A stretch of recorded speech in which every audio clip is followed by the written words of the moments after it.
2024 ఎన్నికల్లో ఘోర పరాజయం తర్వాత వైసీపీలో కదలిక వచ్చింది. అన్ని నియోజకవర్గాల్లో పార్టీకి అధిష్టానం సర్జరీలు చేస్తుంది. వరుస పెట్టి మరీ వివాదాస్పదంగా ఉన్న నియోజకవర్గాల్లోని ఇన్ఛార్జ్లను జగన్ మారుస్తున్నారు. ముఖ్యంగా పశ్చిమ గోదావరి జిల్లాలో ఒక్క స్థానాన్ని కూడా వైసీపీ దక్కించుకోలేకపోవడంతో జగన్ ప్రత్యేక దృష్టి పెట్టారు. మొన్న భీమవరం, నిన్న తాడేపల్లిగూడెం, ఉండి నియోజకవర్గాల ఇన్ఛార్జ్లను మార్చిన జగన్ కన్ను ఇప్పుడు పాలకొల్లుపై పడిందట. హ్యాట్రిక్ విజయాన్ని సొంతం చేసుకుని మంత్రిగా దూసుకుపోతున్న నిమ్మల రామనాయుడుని ఢీకొట్టలేక పాలకొల్లులో వైసీపీ ముప్పు తిప్పలు పడుతుందట.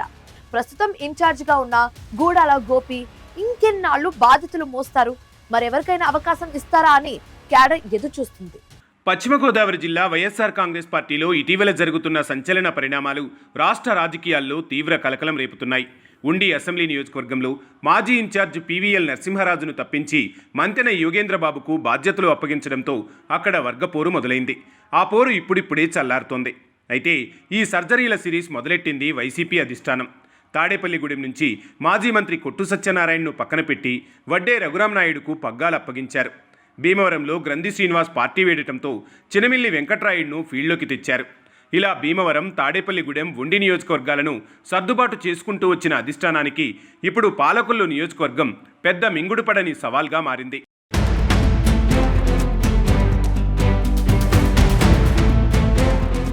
వైఎస్ఆర్ కాంగ్రెస్ పార్టీ ఆవిర్భావం నుంచి ఈ రోజు వరకు పాలకొల్లు నియోజకవర్గంలో ఒక్కసారి కూడా ఫ్యాన్ జెండా ఎగరలేదు. రాష్ట్రమంతటా 2019లో ఫ్యాన్ గాలి వీచిన పాలకొల్లు పసుపు కోటను మాత్రం కనీసం తాకలేకపోయింది. గతంలో కౌరు శ్రీనివాస్, డాక్టర్ బాబ్జీ, గుండం నాగబాబు, మేకా శేషుబాబు, గూడాల గోపి ఇలా 1/2 మందికి పైగా ఇన్ఛార్జీలను మార్చి వైసీపీ ప్రయోగాలు చేసినప్పటికీ ఎలాంటి ఫలితం లేకుండా పోయింది.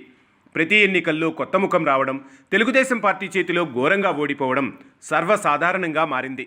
ప్రతిసారి ప్రత్యర్థి మెజారిటీ పెరుగుతుందే తప్ప సొంత ఓటు బ్యాంకును కూడా కాపాడుకోలేకపోతున్నామనే ఆవేదన వైసీపీ క్యాడర్లో వ్యక్తమవుతోంది.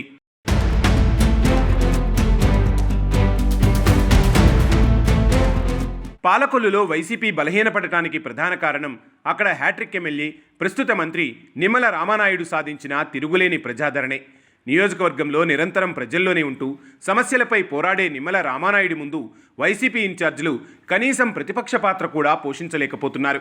గత ఎన్నికల్లో పోటీ చేసిన గోపి ప్రస్తుత ఇన్ఛార్జిగా ఉన్నప్పటికీ ఆయన సమర్థవంతంగా పనిచేస్తున్నారా అంటే పార్టీ వర్గాల నుంచే అనుమానాలు వ్యక్తమవుతున్నాయట. ఎన్నికల సమయంలో అధిష్టానం పంపిన ఫండ్స్ను కూడా సరిగ్గా ఉపయోగించకుండా దాచుకున్నారనే ఆరోపణలు గోపీపై తీవ్రంగా వ్యక్తమవుతున్నాయట. కేడర్ మీటింగులను తూతూమంత్రంగా ముగిస్తున్నారనే టాక్ వినిపిస్తోంది. నియోజకవర్గంలో వైసీపీ గ్రూపులుగా విడిపోయి నాశనమవుతుంటే సమన్వయం చేసే నాయకుడే లేరని కార్యకర్తలు వాపోతున్నారట.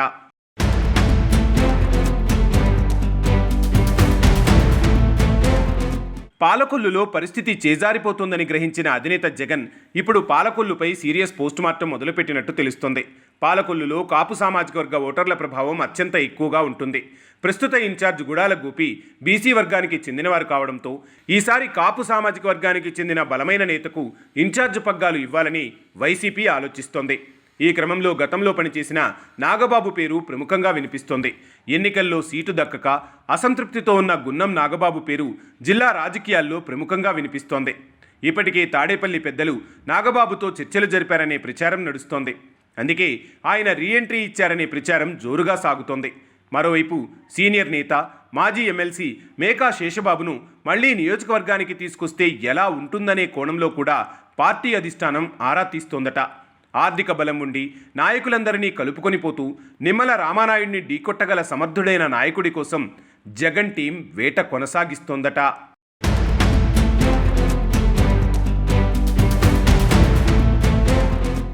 ఉండి, తాడేపల్లిగూడెం, భీమవరం నియోజకవర్గాల్లో మార్పులు పూర్తి చేసిన జగన్ పాలకొల్లులో కూడా త్వరితగతిన ఇన్ఛార్జిని మార్చకపోతే క్యాడర్ మరింత దూరమయ్యే ప్రమాదముందనే ఆవేదన కొందరిలో ఉందట.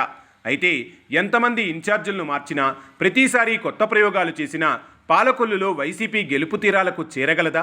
అటు నియోజకవర్గంలో తిరుగులేని పట్టు సాధించి మంత్రిగా ఉన్న నిమ్మల రామానాయుడిని తట్టుకొని వైసీపీ కొత్త ఇన్ఛార్జ్ నిలదొక్కుకోగలరా? ఇది కూడా గతంలో లాగే మరో వ్యర్థ ప్రయోగంగా మిగిలిపోతుందా అనేది కాలమే నిర్ణయించాలి. మొత్తానికి పశ్చిమ గోదావరి జిల్లా రాజకీయాల్లో ఉండి అసెంబ్లీ తర్వాత ఇప్పుడు అందరి చూపు పాలకొల్లు వైసీపీ ఇన్ఛార్జ్ మార్పుపైనే పడింది. మంత్రి నిమ్మల రామానాయుడిని ఢీకొట్టేందుకు వైసీపీ వేసే కొత్త అడుగులు ఫలిస్తాయా, లేక పాలకొల్లు వైసీపీకి మళ్లీ నిరాశే మిగులుతుందా? అసలు ఇన్ఛార్జ్ను మారుస్తారా?